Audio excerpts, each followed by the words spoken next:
تمسك مصر النهارده كل رجاله مبارك موجودين في السجن كلهم. يعني بتهم ايه؟ بتهم فساد مرعب، يعني اثار الشعب المصري الى درجه، والنائب العام وهو بيحقق لم يجد وسيله اخرى لنحبسهم لانه الاتهامات. طيب لحظه واحده، اذا هذا الرجل مسؤول عن دولة فاسدة من الايه من القاع الى اعلى نقطة فيها. كيف يتكلم اذا عن اي نوع من براءة الذمة؟ هو ذمته مشغولة بمجرد ان العهد بتاعه بهذا الفساد هو مسؤول عنه. طب انا عاوز اتكلم عنه شخصيا يا دكتور حسام. كل رجالته من زكريا عزمي الى البرلمان بتاعه الى طيب. وفيهم قتلة زي طلعت مصطفى، يعني يا اما لصوص يا اما قتله. بيتكلم عن نظام بيدافع عن نفسه في ايه؟ اذا لم يكن ما عندوش ولا مليم، نفترض ما عندوش ولا مليم، هل يبرئه هذا من هذه الجرائم؟ دكتور حسام كله انا عاوز اطرح امامك جمله. شهيد. طيب دكتور حسام، انا عاوز اطرح امامك جمله مما قاله. انا اريد ان نركز على ان نقرا هذا الكلام تحديدا. هو قال: ثروتي وثروه ابنائي علاء وجمال بعيده عن اي شبهه استغلال النفوذ او التربح بصوره غير مشروعه وغير قانونيه. كيف يمكن ان يتم التاكد من ذلك؟ يتم التأكد من ذلك بالكشف عن حجم الأموال الموجودة في الخارج، وهذه مهمة الحكومة المصرية الآن التي طلبت التجميد. طالما طلبت التجميد عليها أن تتابع وأن تقدم الملفات بشكل سليم وتطبق اتفاقية الأمم المتحدة بشكل سليم وتجبر الدول ونجبرها شعبيا وحكوميا على الكشف عن أموال هذه العائلة.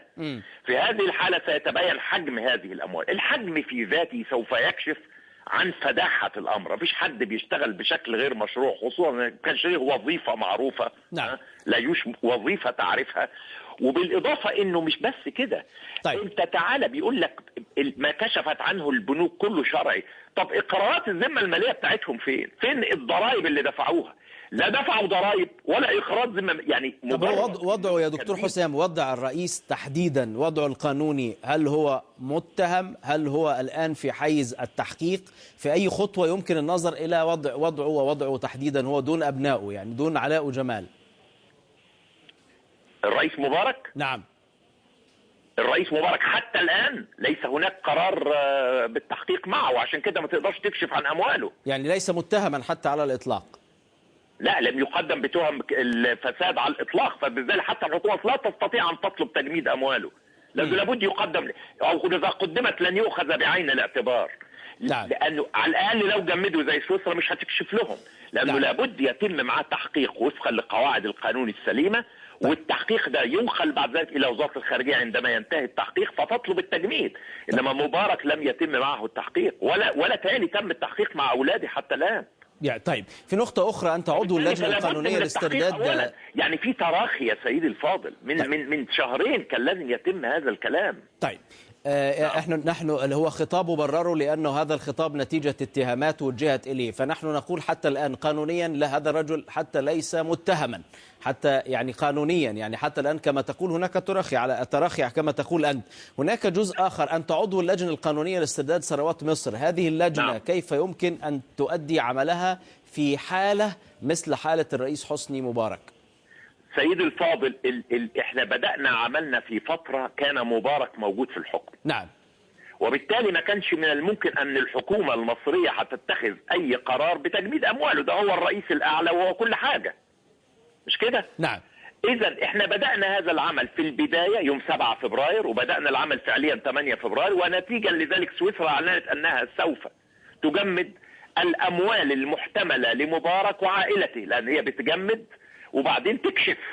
ومش هتكشف لهيئة شعبية زينا، انما هتكشف للحكومة المصرية عندما تطلب.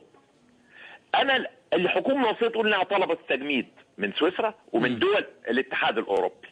هذا الكلام انا باخده على انه صادق. طبعا الحكومة المصرية قالت كده، انما هل تم العمل بشكل وفقا لأحكام الاتفاقية، بحيث يجعل هذه الدول نعم. مرغمة على أن تكشف عما لديها، أن تجمد ثم تكشف للحكومة المصرية عما لديها. نعم. وبعدين تنتظر نتائج التحقيقات والمحاكمات. نعم. وديو بروسيس، يعني عملية قانونية سليمة لكي تسمح بالاسترداد. نعم. بالك التجميد شيء والاسترداد شيء ثاني. شكرا جزيلا الاسترداد عاوز محاكمة. نعم، شكرا جزيلا دكتور حسام عيسى، عضو اللجنة القانونية لاسترداد ثروات مصر. شكرا جزيلا دكتور.